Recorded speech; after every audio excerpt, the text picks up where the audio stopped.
Assalamualaikum warahmatullahi wabarakatuh. Perkenalkan, nama saya Nurmaulida Sanah dari kelompok 11.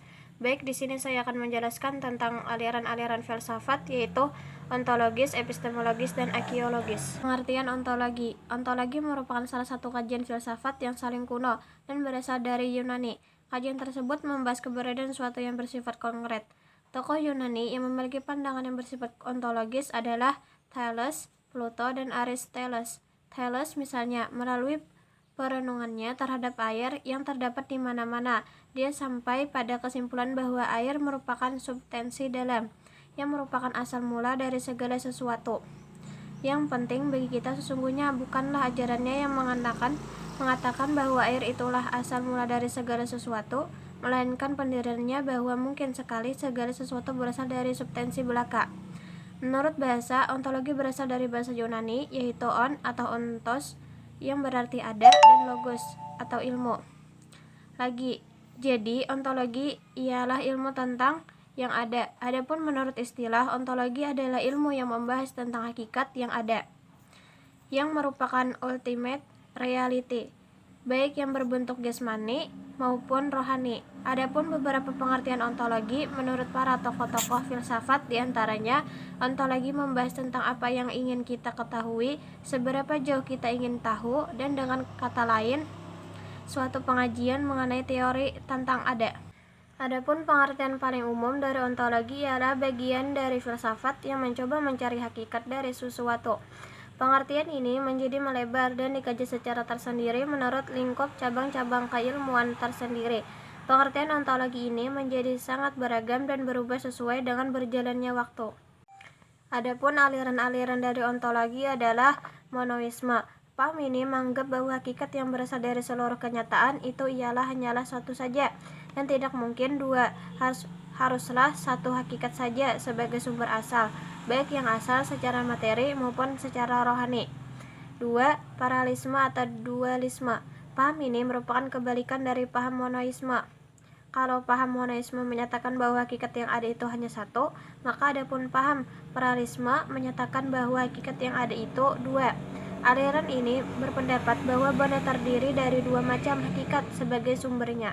Yang ketiga, pluralisme. Paham ini berpandangan bahwa segenap macam bentuk merupakan kenyataan. Pluralisme bertolak dari keseluruhan dan mengakui bahwa segenap macam bentuk itu semulanya nyata. Yang keempat, naturalisme. Paham ini menolak yang ada, yang supranatural, menolak yang mental, dan menolak yang universal. Sejak tahun 1960, sebagaimana yang telah disebutkan oleh Neong Muhajirin, bahwa karyawan ontologi yang dipengaruhi oleh filosof naturalis Willard van Orman Quine. Yang kelima, materialisme. Menurut dari aliran ini, yang terdalam ialah materi. Seseorang naturalisme berdasarkan ajarannya pada pengertian alam, berusaha melampaui pengertian alam, dan berpijak kepada macam substansi terdalam yang dinamakan materi. Kaum materialisme pada masa lalu memandang alam semesta tersusun dari zat-zat renik yang terdalam tersebut, dan memandang alam semesta dapat diterangkan berdasarkan hukum-hukum dinamika. Yang keenam, idealisme. Aliran idealisme atau bisa disebut juga spiritualisme sebagai lawan dari aliran materialisme. Ialah sesuatu aliran yang berpandangan bahwa hakikat kenyataan yang beraneka ragam itu semua berasal dari roh atau sukma atau yang lainnya, yaitu sesuatu yang tidak berbentuk dan menepati ruang. Yang ketujuh, agnotisme. Agnotisme ialah suatu pandangan dari filosofis bahwa suatu nilai kebenaran dari suatu klaim tertentu yang umumnya berkaitan dengan teologi, metafisika, keberadaan Tuhan, dewa, dan sebagainya yang tiada dapat diketahui dengan akal pikiran manusia yang terbatas. Yang kedelapan, heliomorfisme. Paham ini diketengahkan pertama kali oleh Aristoteles dalam bukunya De Anima. Dalam tafsiran-tafsiran para ahli selanjutnya, dipahami upaya mencari alternatif bukan dualisme, tetapi menampilkan aspek materialisme dari mental. Yang kesembilan, nihilisme. Nihilisme berasal dari bahasa lain yang artinya nihil, yaitu nihil atau nothing. atau tidak ada, sebuah doktrin yang tidak mengakui validitas alternatif yang positif. Yang kedua, epistemologis. Pengertian epistemologis ialah suatu cabang filsafat yang bersangkut paut dengan teori pengetahuan. Istilah epistemologis berasal dari dua kata, yaitu episteme atau pengetahuan dan logis, kata, pikiran, percakapan, teori atau ilmu. Jadi epistemologis berarti kata, percakapan, teori tentang pengetahuan atau ilmu pengetahuan. Epistemologis berbeda dengan logika. Jika logika merupakan sains formal yang berkenaan dengan atau tentang prinsip-prinsip penalaran yang benar, epistemologis ialah sains filosofis tentang asal-usul pengetahuan dan kebenaran. Aliran-aliran dari epistemologis.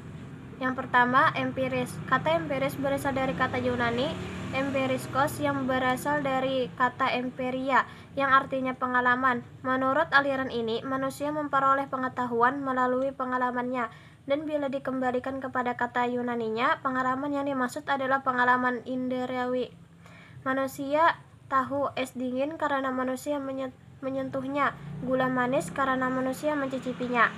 Yang kedua, rasionalisme. Secara sederhana, aliran ini menyatakan bahwa akal adalah dasar kepastian pengetahuan. Pengetahuan yang benar diperoleh dan diukur dengan akal. Manusia, menurut aliran ini, memperoleh pengetahuan melalui akal atau berpikir, menangkap objek. Yang ketiga, positivisme. Filosof utama aliran ini adalah Auguste Comte. Ia menganut paham empirisme. Ia berpendapat bahwa indera itu sangat penting dalam memperoleh pengetahuan, tetapi harus dipertajam dengan alat bantu dan diperkuat dengan eksperimen. Kekeliruan indera akan dapat dikoreksi lewat eksperimen. Eksperimen memerlukan ukuran-ukuran yang jelas. Misalnya, untuk mengukur jarak kita harus menggunakan alat ukur, misalnya meteran. Untuk mengukur berat badan menggunakan neraca atau timbangan, misalnya kiloan. Jadi pada dasarnya positivisme bukanlah suatu aliran yang dapat berdiri sendiri. Aliran ini menyempurnakan empirisme dan rasionalisme. Yang keempat, intuisionalisme. Henry Bergson adalah filosofis tokoh aliran intuisionalisme. Dia menganggap tidak hanya indera yang terbatas, akal juga terbatas. Pada dasarnya objek yang selalu berubah. Demikian jelas Bergson. Jadi pengetahuan kita tentangnya tidak pernah tetap. Intelektual atau akal juga terbatas. Akal hanya dapat memahami suatu objek bila ia mengonsentrasikan dirinya pada objek itu. Jadi dalam hal itu manusia tidak mengetahui keseluruhan, tidak dapat memahami sifat-sifat yang ada pada objek. Misalnya, manusia mempunyai pikiran yang berbeda-beda. Dengan menyadari kekurangan dari indera dan akal, maka Bergson mengembangkan atau suatu kemampuan tingkat tinggi yang dimiliki manusia, yaitu intuisi. Kelima, kritisme.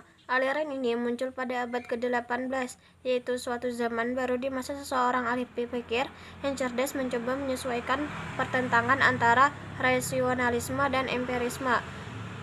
Seorang filosof dari bangsa Jerman, Immanuel Kant, mencoba menyesuaikan persoalan di atas. Pada awalnya, Kant mengakui rasionalisme, tetapi terpengaruh oleh aliran empirisme. Akhirnya, Kant mengakui peranan akal harus dan keharusan empiris. Kemudian, dia mencoba mengatakan sintesis. Walaupun semua mengetahui sumber pada akal, tetapi ada pengetahuan timbul dari pengalaman. Jadi metode berpikirnya disebut metode kritis. Walaupun ia mendasarkan diri dari nilai yang tinggi dari akal, tetapi ia tidak mengingkari bahwa adanya persoalan-persoalan yang meliputi akal. Yang terakhir yaitu idealisme. Idealisme adalah suatu aliran yang mengajarkan bahwa hakikat dunia fisik hanyalah dapat dipahami dengan kaitannya dengan jiwa dan roh. Istilah idealisme diambil dari kata ide, yaitu suatu yang hadir dalam jiwa. Pandangan ini dimiliki oleh Plato pada filosof modern. Idealisme mempunyai argumen epistemologi tersendiri. Oleh karena itu, tokoh-tokoh yang mengajarkan bahwa materi tergantung pada spirit tidak disebut idealisme karena mereka tidak menggunakan Argumen epistemologi yang digunakan oleh idealisme. Idealisme secara umum berhubungan dengan rasionalisme. Ini adalah mazhab epistemologi yang mengajarkan bahwa pengetahuan a priori atau masa bodoh atau deduktatif dengan diperoleh dari manusia dengan akalnya. Yang ketiga, aksiologi. Aksiologi berasal dari bahasa Yunani dari kata asal aksio yang berarti nilai, serta logis yang artinya ilmu. Jadi, aksiologi sedikitnya merupakan postulat yang membahas kegunaan atau nilai guna dari suatu disiplin ilmu.